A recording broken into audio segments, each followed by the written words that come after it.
WPSL, and you're listening to Ask a Rabbi.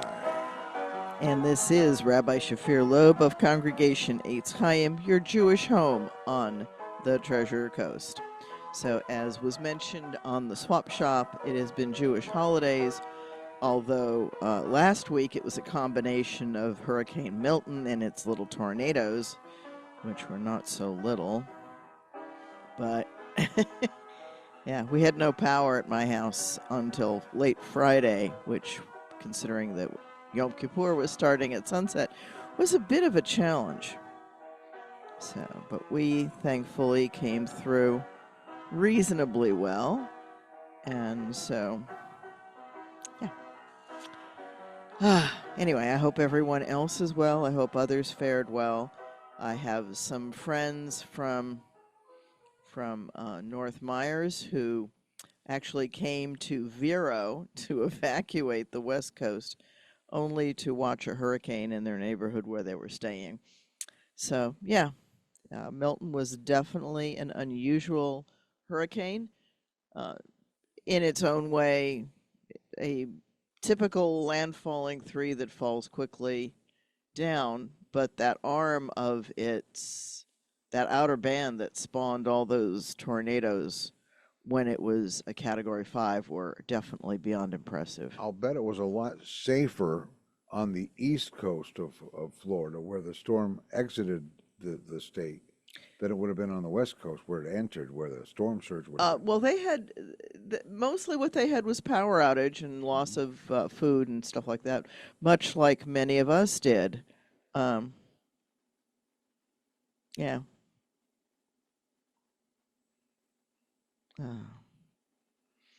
Yeah, so anyway, so that's part of the joy of it all. Yeah, I know other people were out of power all the way through Saturday and some even longer. And I'll join my voice to those of others who say, yay, for the linemen who climb the towers and restore that power, because that's just huge, and we really appreciate their willingness to get out there in the storm and do that. That's just, yeah, doing that. And we can't turn off that.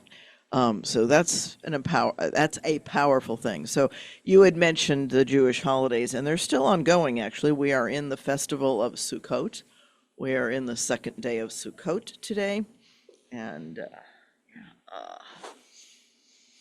25% of all Jewish holidays happen in the 30 days from Rosh Hashanah through Yom Kippur. Sukkot is the festival of booths, and it runs for a number of days, and then it's followed really shortly by Hoshana Rabbah, and then Simchat Torah. Yeah, it's a busy time. Busy time. So Simchat Torah is coming, and that is where we finish reading the Torah, the first 5 books of Scripture, and start all over again, because life is a cycle and you're never finished. So we read the last section and read the beginning just to keep it continuous. And one of the fun things that I like to do with that holiday is to take it and actually have people hold it and open the entire scroll. The entire scroll has 242 columns. And every kosher Torah, and Torahs, yes, are kosher or not, kosher simply means ritually fit. And that's what it means for food as well. It doesn't mean clean, it doesn't mean healthy, it means ritually fit. In other words, it's a meal that you could serve to a group, to a community meal. And the Torah itself, in order to be kosher, has to be handwritten by a certified scribe. So that's somebody who knows how to do that special writing. It's a different font that's used. It's called Stam. And scribes study under a certified scribe and continue to do that. And they write 1 column a day. They have to write it during daylight hours by natural light. So you'll often see them having a large window or a skylight in their studio where they're working. And they have to copy it letter from a certified scroll. And it's actually quite a process, because they'll look at the scroll they're copying and they'll say the letter, then they'll start to write it and they'll say it again and then they'll check it one more time. And they go through that painful process with every single letter as they're writing them. Yeah, it is kind of a wow. And then here's a little trick. When God's name is in the Torah, they have to have gone to a mikvah or ritual bath before they write God's name.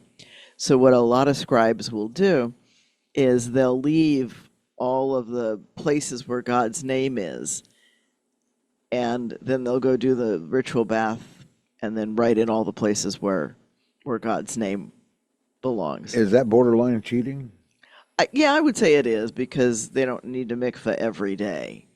Right, that's the bottom line. And God's name is in almost every column, sometimes multiple times.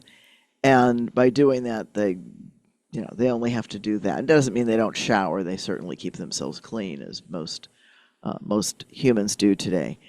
But back in the day, it meant that they were clean when they were as clean as they could be when they would write God's name. Because the mikvah is not just, take a quick dunk. The hard work of the mikveh actually happens before you immerse, and that is that you have to clean everything. That includes your belly button and your fingernails and toenails. Everything you can find has to be squeaky clean before you enter the ritual bath. And it's just a good way to... It's an incredible feeling, having done it a few times in my life. So... I'm not a scribe. I don't do it every week or every 2 weeks to write God's name. But I do it once in a while, and with good reason. So one of the times that I did it was right before my wedding, because that's one of the times you want to be absolutely ready. And I've done it before some holidays, so it's a cool feeling. Anyway, yeah. And so here's a sidebar. When I have had to have surgery, which has been a couple of times in my life, not very often, I actually prepare as if I were going to go to the mikveh. I get myself that squeaky clean, and maybe or maybe not, that helps me not get an infection in the surgery. But, yeah, don't know. Obviously, I'm not willing to test it, and it would take more than just one-on-one anyway. But it's one of the things that I looked at that and I said, that's a really good way to prepare for surgery. Be as squeaky clean as I can be. And that way there won't be as many germs in the operating room. Yeah, even my own. My own can be a problem when they cut the skin. So back to Sukkot. This is the festival of booths. We are instructed for 7 or 8 days, if you do the diaspora day, to live in, to dwell, to sit, to eat a meal in a sukkah. A sukkah is an interesting structure. Big parts of it have to be, the roof has to be something that was living, but it can't be actually living. So you can't just be under the shade of a tree. Can't be under a roof. It can't be a permanent structure. It has to cover more than half, but you have to be able to see stars through it.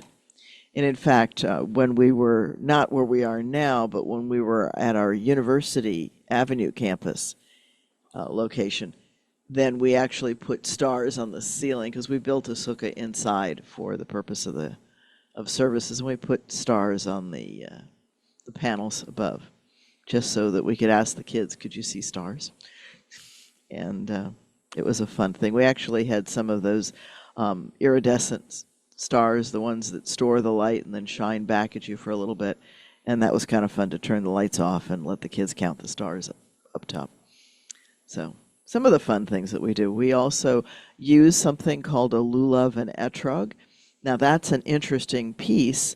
What Scripture says is take the species and mix them and hold them with the fruit of an elegant tree.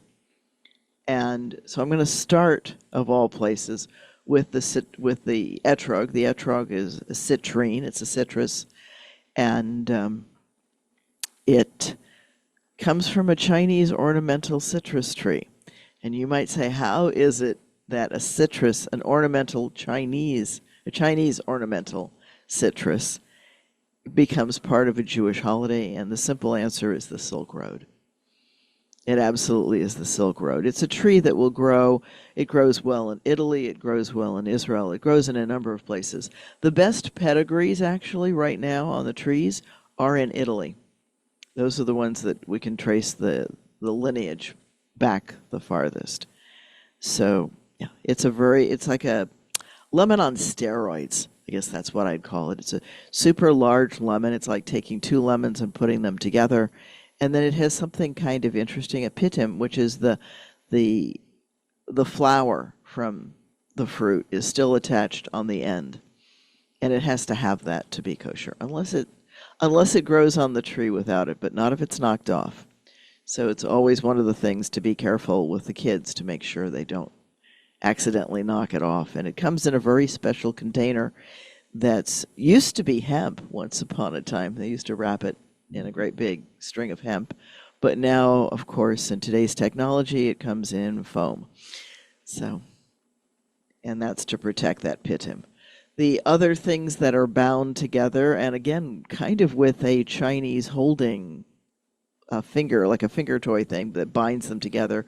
But the center part is a palm branch that hasn't yet opened.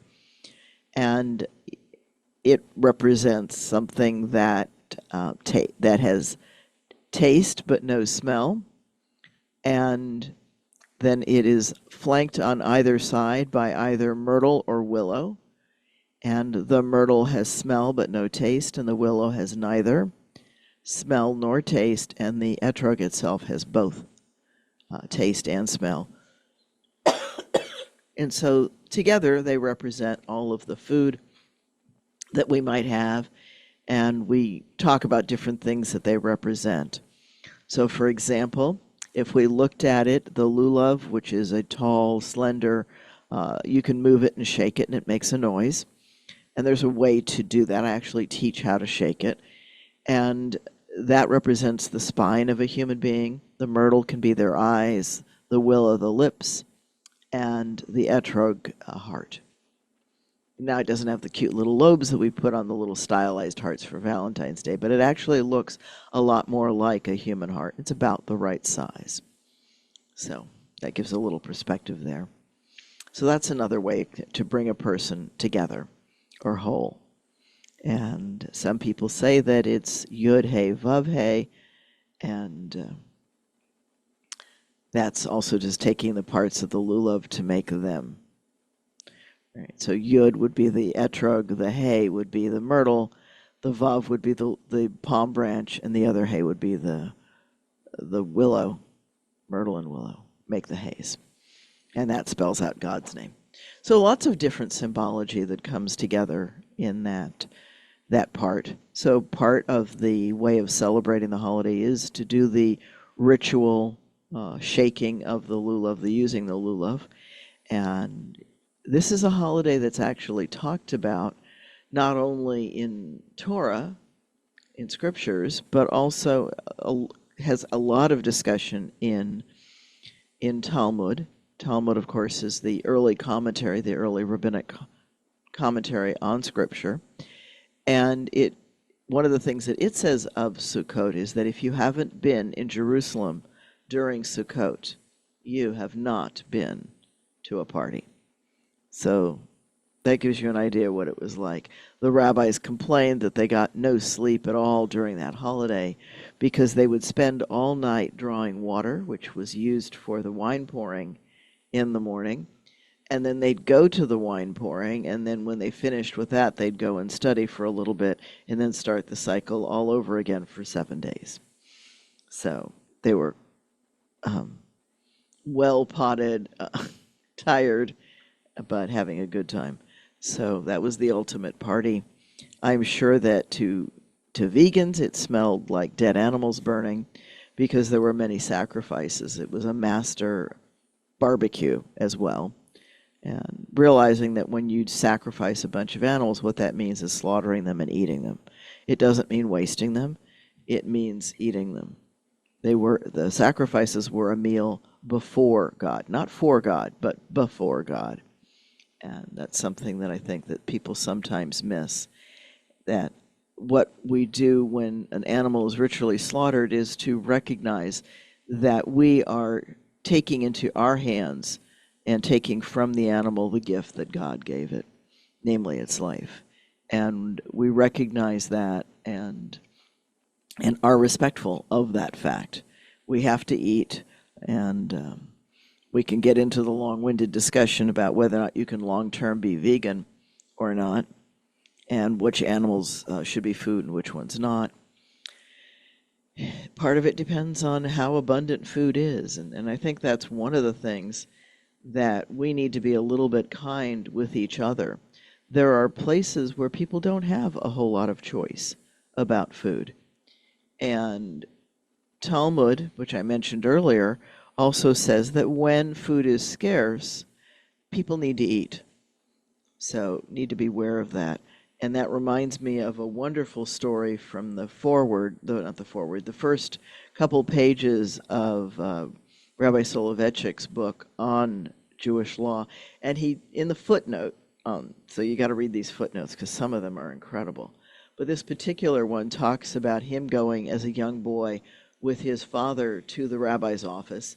And there they are in the rabbi's office, and on the rabbi's desk, on top of all of his papers, is a chicken, and it's just open.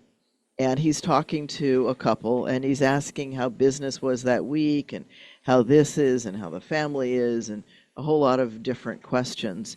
And at the end of it, he picks up the chicken, wraps it up, and gives it to them and tells them it's kosher. And young Soloveitchik is just fascinated. Why did the rabbi do so much small talk with them? The chicken either is kosher or not. And the rabbi looks at him and says, if you think that the law is simply about whether or not the chicken is kosher, you don't get the point of the law. And he explains that clearly this is a chicken where maybe it's kosher, maybe it's not. It's right on the borderline. And if the family was wealthy, they would simply have given that to a poor family and bought a new chicken. If it was clearly kosher, they wouldn't have brought it to the rabbi to ask. So the fact that they bring it is already an implication that they need that chicken this week because they're either had a rough week or because they themselves are if they were very poor, they wouldn't ask either. They'd just eat it because it was food. So the rabbi is able to figure out that they've had some rough times and need this break. And so the borderline chicken is fine. And it's kind of a lesson to him that the law is not just about whether or not the chicken should be eaten and by whom. And it's a much more ingrained, detailed part of it. And the rabbi is very astute in that moment. So, yeah, kind of an interesting thing. So, for example, one of the laws that's kind of interesting, the rabbis came up with the laws regarding meat and milk and to not mix them and all of that. And that's based on 3 times that Scripture says, don't seethe the kid in its mother's milk. And we could argue that that simply refers to one species of animal. And if you're not going to boil it in its mother's milk, it's not really urgent either, because Abraham serves the angels both calf and butter. So clearly there's more going on than you might realize. And so the instruction in there is that earthenware, of course, is very porous. And if you have earthenware dishes, you must have one for meat and one for milk. But the question is then raised, well, what if the dishes are glazed? And Rabbi Akiva says, even if they're glazed, you need to have 2 because there might be a crack and it might be storing. And the reality is that if you're rich and you can afford glazed dishes and one cracks, you're probably going to throw it out. And the reason he did that was to not give the rich the benefit of only needing one set of dishes because they can afford to buy the better dishes. So that's one of the places where it goes out of its way to make sure that, quote unquote, the burden is as shared as it can be. And so trying to not give the rich kind of an unfair advantage to make sure that doesn't happen. And I find that fascinating. There's lots of interesting rules in there. So one of the things that really affects today in a funny kind of way and not is that, you are not allowed to go into a store if you don't intend to buy.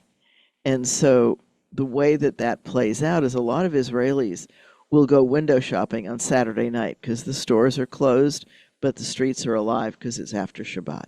And so it's a good time to do window shopping because you're not really entering the store. And a way that that played out for me, kind of an interesting one, and it showed me how much these laws and rules are ingrained in my gut, if you will. They were taught to me by my father and mother, and they stay there. So one of them, I was driving down a street, this was in Tucson, and it was a place called Paws and Claws. I don't even know if it's still there. But I mentioned to my friend who was riding with me that one of these days when my budget will allow it, I really want to go into that store, but I can't afford right now to do that. And she said, well, let's just go back and we'll lock our purses in the trunk and that way we can't buy. And for a second I thought, hey, that's a cool idea. Turned around the car, went into the parking lot, and as I'm about to lock my purse in my trunk, I'm like, I can't do that. I can't walk in not being willing to buy if I really want something. And so I'm just going to have the proper discipline to make my choices carefully. And I did. I bought a couple of toys for my dogs. And something I always did way too much of and still do. I spoil them beyond words. They're rancid. But that was a direct application of it. And so we actually each ended up buying something in the store. And you might say, well, why is that? And there's a couple of reasons for that. One, if you walk into a store just intending to window shop, and I know that that's a wonderful activity that people like to do in the malls and in shopping centers. And when you do that and you don't buy, it tells the shop owner that their merchandise isn't good enough for the prices they're asking. And so they may unfairly lower the price and take a loss just to get rid of what they now think of as bad merchandise. And one of my comments here is you're just going to have to buy if you want to buy. I love supporting local business, and that's really what it's about. I would say it's not as much about a Walmart or Best Buy or Office Max or one of those places that just has tons and tons of stuff, and you walk through usually buying much more than you intended to anyway. And certainly if you don't have good discipline. But it is the small ma and pa shop that's so dramatically affected by how many people walk in the store and who shops and who doesn't. So I think that it's important to recognize that Talmud is very much involved in what are the best behaviors that allow you to live healthily in a community. You support each other, you take care of each other, you recognize that it is, if you will, a closed community, that the livelihood of everyone depends on everybody being a part of the community. And so, yeah.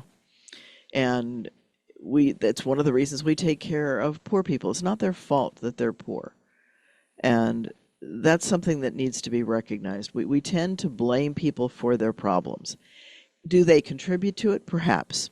But there are certainly people who I would say deserve to be poor who happen to be rich because they inherited a ton or they happen to be in the right place at the right time. There's an element of luck involved in wealth, and there's nothing wrong with enjoying it. One of the other stories in Talmud is an interesting one.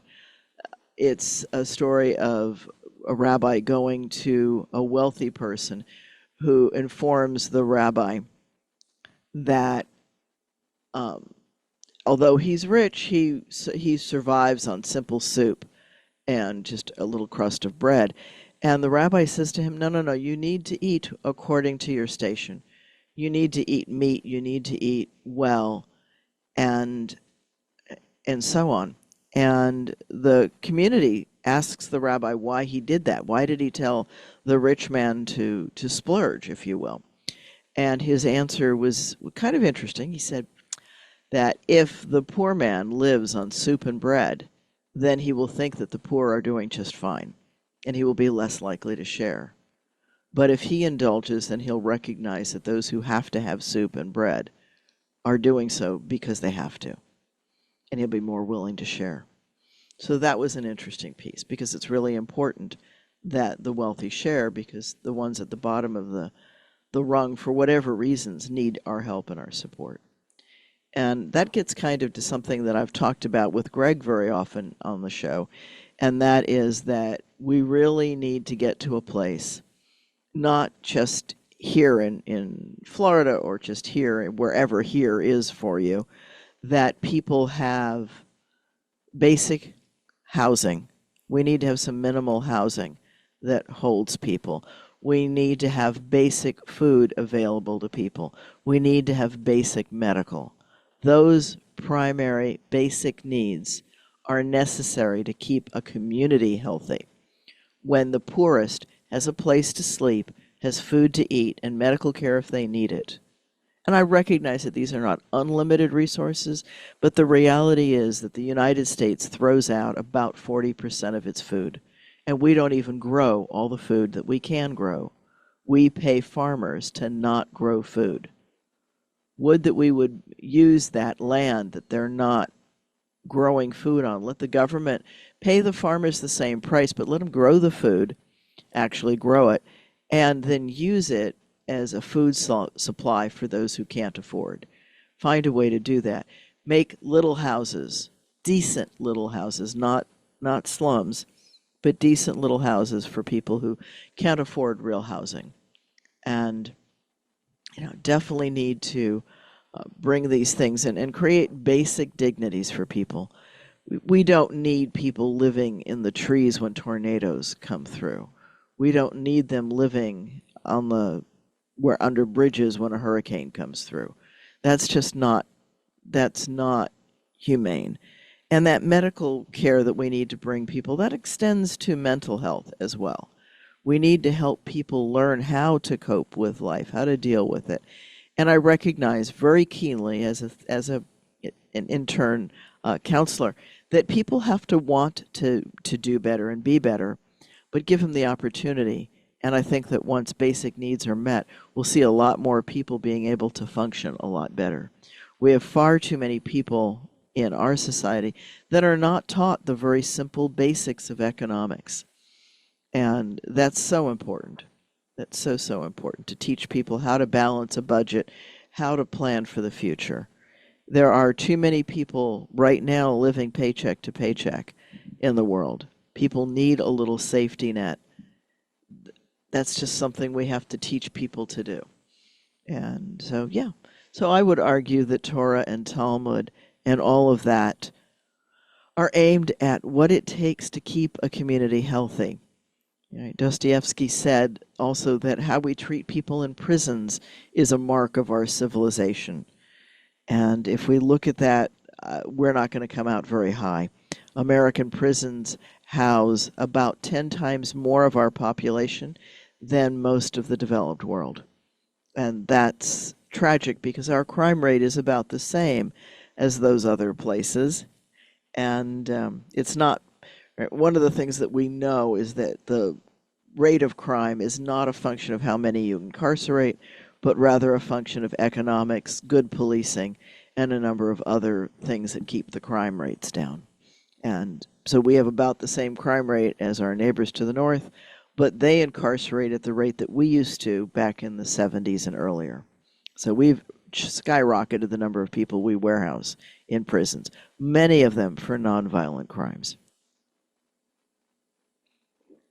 And the number of industries that benefit from that forced labor, and that's called slavery, folks, is just staggering. So we can do, as a people, as a society, as a culture, we can do much better than what we're doing right now. I would offer that to people to think about that. How can we do better? How can we not misuse and exploit unskilled labor, undocumented workers, and all of that? And yes, it probably means that the cost of things would shift. And that's okay. Some of those things need to shift, and I recognize that people are struggling. But if we take care of basic primary needs for everyone, then we're not going to have that kind of problem. So those are just things that we need to do. And yeah, and my heart right now goes out to the people who lost the food in their refrigerators because the power went down, but for one reason or another don't qualify for the food replacement money from FEMA. Things like that. I am glad to see that some student loans are being forgiven. I have no idea if any of mine are, but I will check into it and see where things go from there. So these are all things that people need. If we could educate our population better, wow, what a great thing. And all of this just takes a little bit of restructuring, not destroying anything. It just takes a little bit of restructuring, and I think we can make that work. It'll take a group of economists, and psychologists, and whole bunches of different people to kind of make it work. And I think we can get there, but we've got to want to. That's the piece. And Jewishly, that's called tzedakah, which is interesting, right? It's righteous giving. It's the giving that you do to recognize that we are all part of a community and everybody needs something. We talk about that it takes a village to raise a child. It takes a village to take care of each person. We all need to lean on each other from time to time, and we just need some help. A case in point, right? Coming out of having the power out for so long and losing what we lost thanks to that. I am grateful to a shout out to my colleague, one of my fellow professors, a friend of mine, who said, "Yeah, I've got power. Why don't you stop by and take a shower?" And just opened her house to me. I came in, talked to her dog for a few minutes, ran into the bathroom, and was able to bathe because I know that I smelled like gasoline and sweat really bad. I I didn't want to be in the same room with me. I can just imagine how others felt. And it felt good to wash that grime off and feel like a human being. She tells me I looked totally different coming out of the bathroom, washed and groomed, than I did walking into it. And I'm sure that's true. Even though I had done a little bit of a sponge bath, one of the things that people who don't live in Florida might not realize, many of us in Port St. Lucie and in other places have something attached to our water system called a grinder. And the grinder doesn't run when the electric's out. And so if it backwashes, it'll come into your house as raw sewage. That's not something you want, and you never know exactly how far down the tank is. So, yeah. So while we may have had the ability to flush a couple of times, didn't want to risk it too many times. So that didn't help the situation in the house. And I think one of the things that it taught me was that I'm going to get one of those camper porta potties that we can use for future use. But it's illegal, by the way, to throw that sewage out in your backyard. Something to consider too. The joys of it all. Excuse me. Little frog taking residence there in my throat. So that's a little bit about me and taking care of the community and the things that Talmud says when that's a situation. And we do have somebody calling, and it's Jerry. Let me get my headset on in a moment here. And thank you for calling, Jerry, on line 1 from Port St. Lucie. What's your question? Good morning, Rabbi. I just wondered, I'm from the Detroit area, and Dearborn, Michigan was the headquarters for the Ford Motor Company, and they did have a state hospital, which has been there forever, to help, people that have, it's not just for people that have seen serious industrial accidents, it's a state hospital. And when they built these hospitals way back when in the 20s, they used the best material that was available. And I understand that these sanitariums had to go up very quickly because of some type of outbreak in the United States. I don't know whether, I think it was tuberculosis.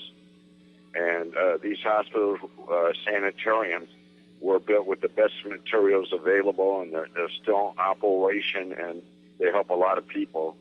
I just wonder if you could comment on, was this outbreak, was it tuberculosis? I'd like to listen off air. Okay. Would that be okay? Yep, you may listen off air, absolutely. And so, okay, thank you for calling, Jerry. And for those who are not on, who are not listening on the radio, the ones listening on Facebook, you don't actually hear the question. Jerry's question was a little bit different from what we've been talking about, but he was talking about state hospitals, and he asked why they had to go up so quickly, what was the outbreak, and candidly, I'm going to ask Dr. Google, and then I'll talk to it. Why did state hospitals grow so quickly? I think he is right, but let's see what Dr. Google says. Okay, and so now part of that, of course, were insane asylums, and those were abandoned as we started to have meds that could take care of and help people function in society. And but there also, and there still are facilities for caring for elderly. And part of that, I think, is that people live longer. At the turn of the century, the life expectancy was in the 40s, and it's now much higher than that. So there's a bunch of things around, and certainly we've got and typhus, right? Typhoid Mary. One of the things that happened. Part of what's going on around the turn of the 19th century is that, excuse me, we are also opening our doors and getting some immigration, and so people are being exposed to infections that they're not accustomed to, and more people are going to succumb to that. And by the 1890s, this says, however, institutions were under siege, and governments could avoid the cost of caring for the elderly by redefining what was then termed senility as a psychiatric problem and sending them to state-supported asylums. And so, therefore, the number of patients grew exponentially. Wow, that's an interesting piece, right? So we take the diminished capacities of those who are not able for one reason or another to keep their minds as sharp, and we call that senility, and send them away to asylums as if they're mentally ill. Interesting. So that comes to some of the things that have to do with stigma of being mentally ill and or being divergent or something, anything that's quote-unquote different from the norm. And yeah, there's a great line in here. It says, the promise of moral treatment confronted the reality that many patients either could not or did not respond to care in such environments. So, yeah, that didn't work out as well. And occasionally, yes, some hospitals that went up do a little bit well. Yes, Byberry. I actually know that one because I lived in Philadelphia, and it did close. And people ended up in there, right? The 1950s was the death knell for psychiatric asylums because they found a new way to help care for people. And there was a time when many more people were institutionalized. We have many more care facilities. But you bring up a good point, and that is that I think we need more care at least in Port St. Lucie, we do not have sufficient care and programming for some of our neurodivergent population that needs extra programming, extra care. So, for example, one of the things we don't do in Port St. Lucie is to keep our neurodivergent children who need the extra training in school. We graduate them out at 18 and get them out of the system so the system doesn't have to pay for them for their education anymore. But they should be in there until they're at least in their early 20s. And then we need adult programming for some of them because one of the problems, particularly with things like autism, is that some individuals with autism need to have repeated training or they lose their skills over time. Their memory is part of the problem of what's impacted. And so while they are good with things when they can practice them and learn them, they need to be retaught them more often than neurotypical individuals do. And we don't do a good job of providing that level of care for those individuals in Port St. Lucie. And I say that as somebody who actually has a number of clients that are neurodivergent, that we just don't have good resources to send them. There's a couple, and one just came into in the Port St. Lucie area. It's out on Jensen Beach, and that is Rise. I'm not totally familiar with them, but I watched them come further south and into Port St. Lucie. So hopefully there will be even more facilities like that. IRSC runs a part of a program that deals with that issue, and these are just baby programs. There's not enough going on in that area, and different programs require different levels of functioning, and of course there's a very wide spectrum with all those folks that are quote unquote on the spectrum. And it is a spectrum because there are geniuses that are neurodivergent, and then there are people who are intellectually delayed or impaired.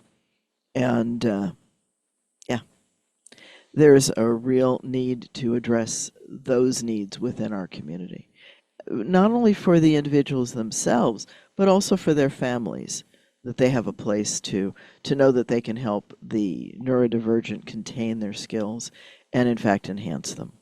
So we can do a lot better as a community. We need to look at it, see it, and address it, not just turn away and look the other way and pretend it's not there.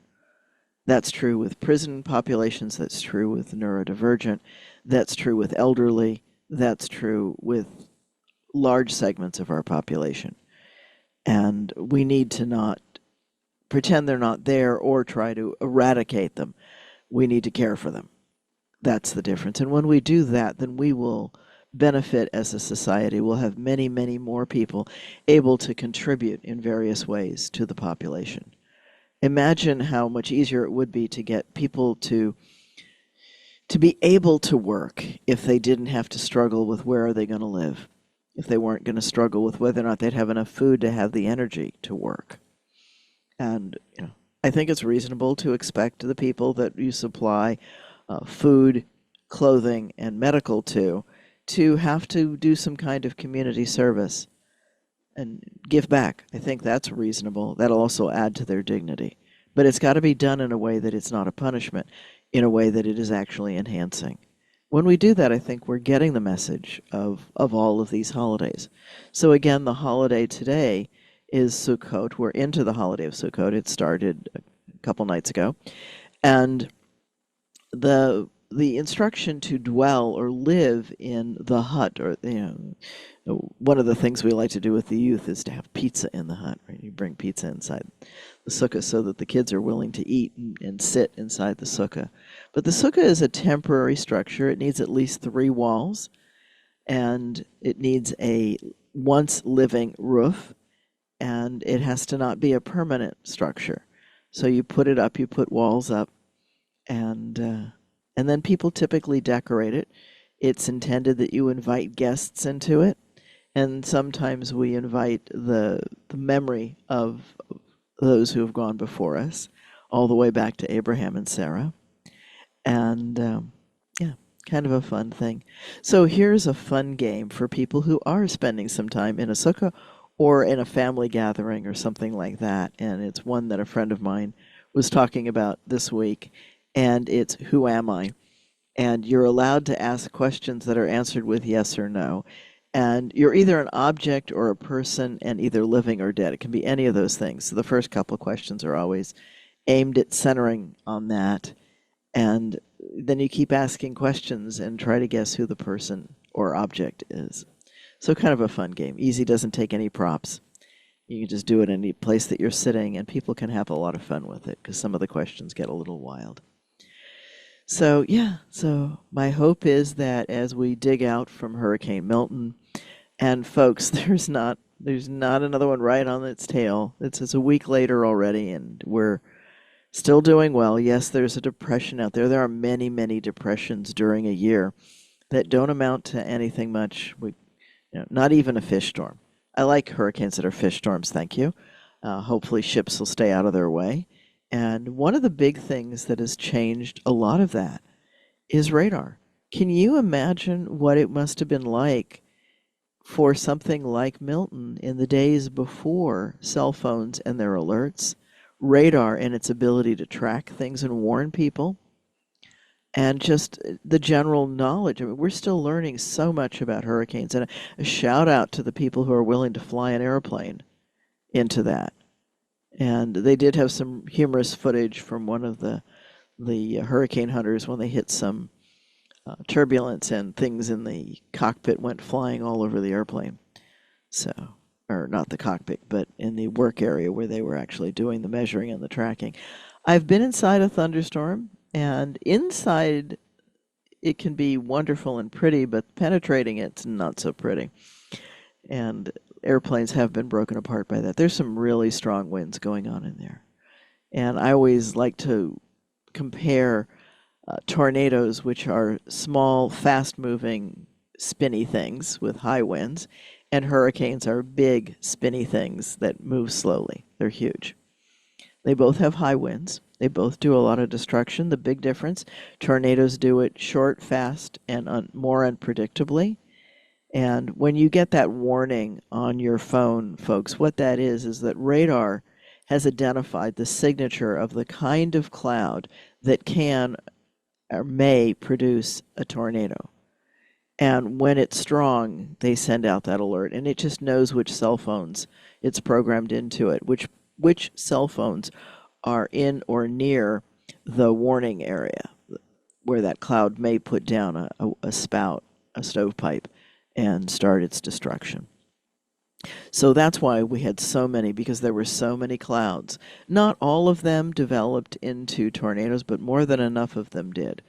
We had like 25, I think, in the Treasure Coast. It was huge. And we had one that was just a little bit north of me.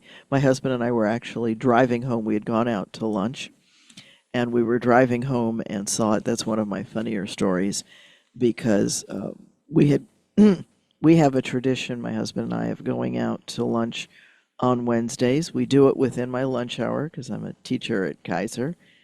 And we typically go to one of the local restaurants right by Kaiser so that I can get back within my time. And classes were, of course, canceled because of Milton and preparations for it. And nobody expected the kinds of tornadic activity that we had. But we went out to lunch, and as we're driving back, I was reiterating for my husband that we were unlikely to get a tornado because it was foggy where we were. It was very, very foggy. And I said, when the tornado spins up, it sucks up that fog because it needs that moisture to generate the spout. And as I'm saying that, the cloud is starting to lift. And he says to me, like that? And I said, yeah, kind of like exactly like that. And we look around, and there was the big gray cloud that was the tornado, just on Rosser between Becker and Gatlin. So, yeah, we weren't that far from it. We were able to see it in the distance and hear it. They are definitely nature deserving of respect, because it can be, as we know, it can cause fatalities, it can cause casualties, it can do one heck of an amount of physical destruction. And if you haven't lived through being close to one, you have no idea how scary they can be. And it's amazing. And we can see that in the pictures of Spanish lakes, that it takes out houses completely. Some of those houses are completely gone. The only thing left is the foundation. Others are piles of debris, and sitting next to them is a house that's barely touched, or not even touched. And that's just the capriciousness of something that's as tight and narrow as a tornado is. Whereas a hurricane tends to do a much wider swath, but it does it more slowly. And when they're slow moving, as a couple of them that parked over Port St. Lucie in prior years, they can bring an incredible amount of water down. And I've been noticing that as I've been driving around. The amount of standing water in and around the Treasure Coast is huge. So flooding is still a danger if we get any more rain. So yeah, I don't wish hurricanes on anybody. I hope that someday we learn enough that we can not have such violent weather events. And, we're not there yet, but we need to do a lot more learning. And that's something that I think we're working on. So with all that, I'm going to wish everybody, whatever holidays you're celebrating, may they be wonderful for you. May they be something worth celebrating. May you enjoy them with friends and family, or alone, whichever is your preference. May people have the dignity to be who and what they are and live their lives. I think that's the bottom line. Whether you're Jewish, Christian, Muslim, Buddhist, Hindu, it doesn't matter. People should be allowed common dignities. And someday maybe we'll figure out how to do that. It's my hope. I pray for it literally every day. So that's something to be aware of.